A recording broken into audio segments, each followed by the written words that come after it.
तो छात्रों आइए आज मैं आपको पास्ट कंटिन्यूअस टेंस के बारे में बताऊंगा। पास्ट कंटिन्यूअस टेंस के भी चार भेद होते हैं, जैसे जो है पहला अफर्मेटिव, दूसरा निगेटिव, तीसरा इंट्रोगेटिव, चौथा इंट्रोगेटिव निगेटिव। तो आप अफर्मेटिव सेंटेंस के बारे में आज जानकारी करिए, इसकी पहचान करिए। मैंने छात्रों आप लोगों को बार बार बताया हूँ, हर टेंस में बताया हूँ, कोई भी टेंस हो सेंटेंस हो सर्वप्रथम उसकी पहचान करना बहुत ज़रूरी होता है। अगर पहचान नहीं कर पाएंगे तो फिर आप जो है उसको हिंदी से अंग्रेजी जो है कभी बना नहीं पाएंगे। इसलिए पहचान बहुत ही ज़रूरी होता है सर्वप्रथम कि वह किस टेंस का है, कौन सा जो है सेंटेंस है, कैसा है। ठीक है, तो इसके लिए मैं आपको दो चार उदाहरण दे रहा हूँ। इन उदाहरण के द्वारा आप जो है भली भांत जो है पहचान करना सीखेंगे। आइए देखिए, जो है जैसे पहला उदाहरण है, वह स्कूल जा रहा था, he was going to school. दूसरा उदाहरण देखिए, वे फुटबॉल खेल रहे थे, they were playing to football. तीसरा उदाहरण देखिए, मैं मैदान में टहल रहा था, I was walking in the field. चौथा उदाहरण देख लीजिए, वह सोया हुआ था, ही वॉज स्लीपिंग। ठीक है, तो छात्रों यहाँ पर एक जो है आपको जैसे डिफ़िकल्ट दिखाई देता होगा, जैसे जो है अभी तक तो हमने बताया जिस हिंदी वाक्य में रहा था, रही थी, रहे थे, ऐसा करके वाक्य पाया जाए तो वह पास्ट कंटिन्यूअस का अफर्मेटिव सेंटेंस होता है। लेकिन चौथे उदाहरण में तो आपको नहीं मिला।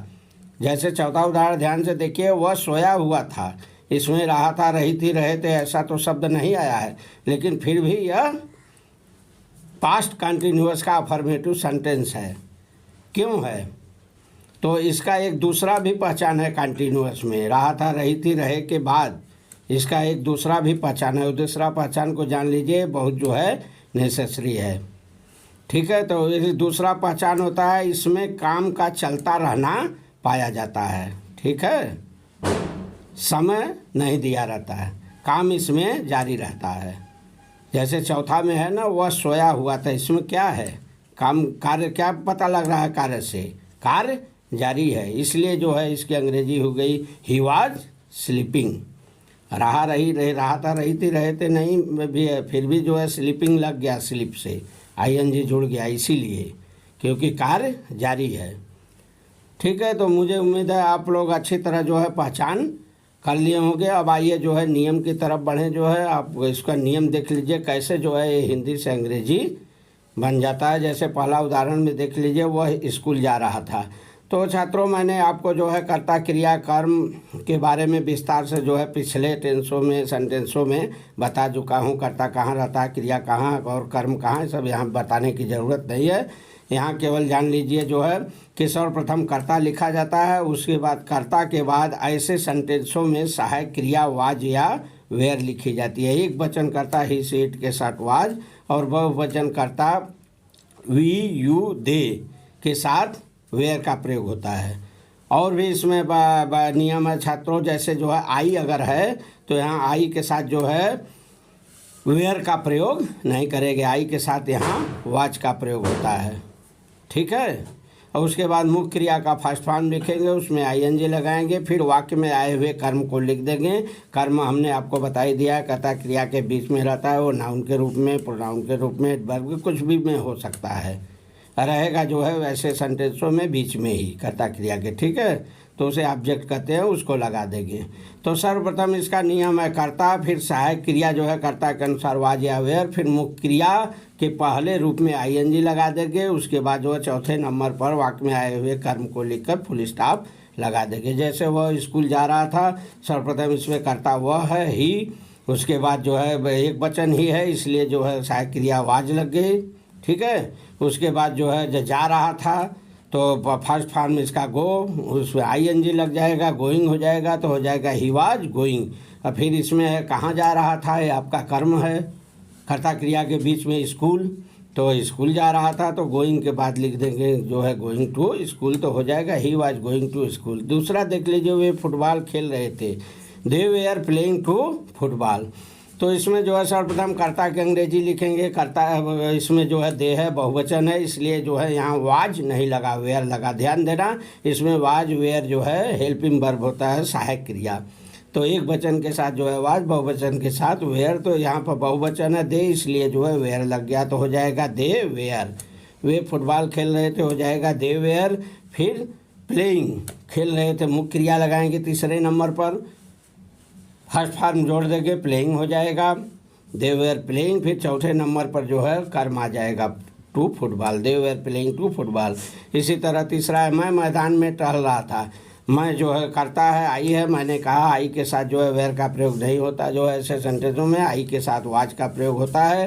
ये सहायक क्रिया जो है, इसलिए जो है यहाँ पर लगा दिए आप आई, करता सर्वप्रथम, उसके बाद सहायक क्रिया वाज, फिर जो है मुख्य क्रिया का फर्स्ट फॉर्म ING, फिर जो है कर्म लिख दिए। तो मुख्य क्रिया का फर्स्ट फॉर्म है, इसमें जो है मैं मैदान में टहल रहा था, तो टहलना मुख्य क्रिया है, वॉक हो गया तो वॉकिंग कर देंगे। फिर अंत में जो है कहाँ टहल रहा था, मैदान में, कर्म है, कर्म को लिख देंगे, फुल स्टॉप कर देंगे, इन द फील्ड हो जाएगा।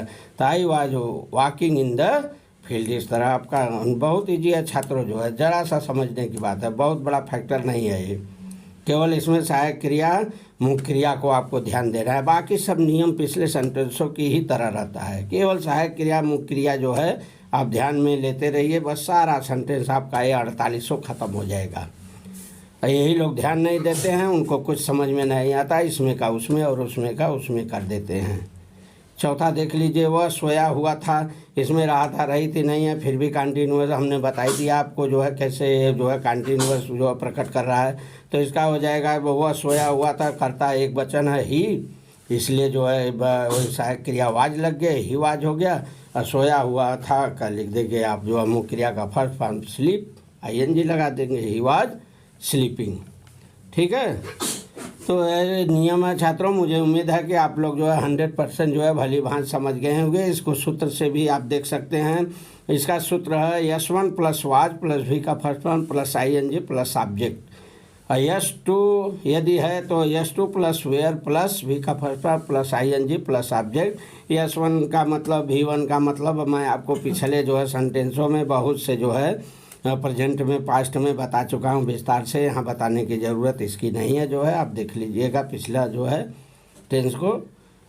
और इसमें जो है करता यदि आई है तो आई के साथ सूत्र होगा आई प्लस वाज प्लस V का first form plus ING plus object. ठीक है, अब आप नेगेटिव की तरफ बढ़िए। नेगेटिव में देख लीजिए, नेगेटिव में छात्रों सेम उसी तरह पहचाना जैसे जो है अफर्मेटिव में जो है आप पहचान सीखे हैं, उसी तरह एकदम जस्ट सेम है, केवल इसमें वाक्य के बीच में नहीं शब्द लगा रहता है और बाकी कुछ जो है इसकी पहचान भिन्न नहीं है अफर्मेटिव से। ठीक है, अभी अभी जो पढ़े अफर्मेटिव में वही जो है नेगेटिव में, केवल इसमें नहीं शब्द लगा रहता है। जैसे 2-4 उदाहरण देख लीजिए, तुम स्कूल में अच्छी तरह नहीं खेल रहे थे, we were not playing well at school. दूसरा उदाहरण देखिए, वह लेक्चर ध्यान से नहीं सुन रहा था, he was not listening the lecture attentively. ठीक है, तीसरा देखिए, गत शाम बड़ी भारी वर्षा नहीं हो रही थी, तो it was not raining very heavily last evening. ठीक है, तो इसमें सब में जो है नहीं शब्द लगा हुआ है।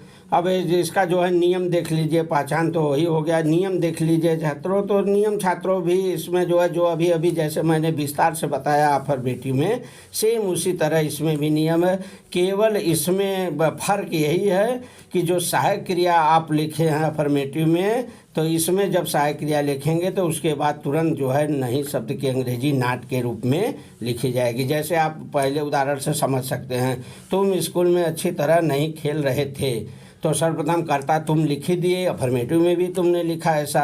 फिर जो है अफर्मेटिव में बहुवचन है वेयर लिखा, इसमें भी वेयर है, यू वेयर, तुम स्कूल में अच्छी तरह नहीं खेल रहे थे तो यू वेयर हो गया।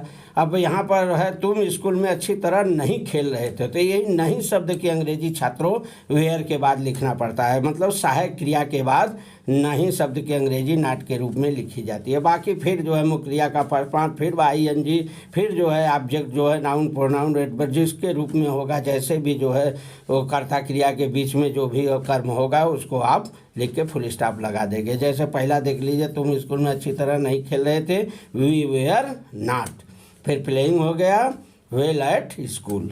जैसे दूसरा देखिए, वह लेक्चर ध्यान से नहीं सुन रहा था, तो हो जाएगा ही वाज नॉट, ही हो गया। वाच क्यों लगा, एक वचन है, इसे हमने बता ही दिया अफर्मेटिव में। वाच के बाद नॉट यहाँ पर लग गया बस। उसके बाद जो है फिर वही है, वह लेक्चर ध्यान से नहीं सुन रहा था, ही वाज नॉट लिस्टेनिंग हो गया। मुख्य क्रिया का फर्स्ट फॉर्म चौथे नंबर पर आईएनजी जोड़ दिए। उसके बाद जो है अंत में कर्म को लिख देंगे। लेक्चर ध्यान से नहीं सुन रहा था, टू द लेक्चर अटेंटिवली, ठीक है। तीसरा देखिए, गत शाम बड़ी भारी वर्षा नहीं हो रही थी। तो गत शाम बड़ी भारी वर्षा नहीं हो रही थी, it was not, it was not. गत शाम बड़ी भारी वर्षा नहीं हो रही थी, एक वचन हो गया। एक वचन है जो है ईट का प्रयोग हुआ, जो है यहाँ मौसम वो ये सब के लिए जो है आप जानते हैं ईट का प्रयोग, देयर का प्रयोग नहीं मालूम है तो अभी मैं अगले वीडियो में आपको बताऊंगा विस्तार से कहाँ ईट का प्रयोग होता है, कहाँ देयर का प्रयोग होता है, ये सब जो है बता दूंगा किसके साथ होता है। तो यहाँ ईट का प्रयोग होगा, ईट वाज लग जाएगा जो है एक वचन के साथ। इसके बाद जो है फिर वही नॉट, फिर जो है वह भारी वर्षा नहीं हो रही थी, वर्षा नहीं हो रही थी, रेनिंग फर्स्ट फॉर्म लगा देंगे।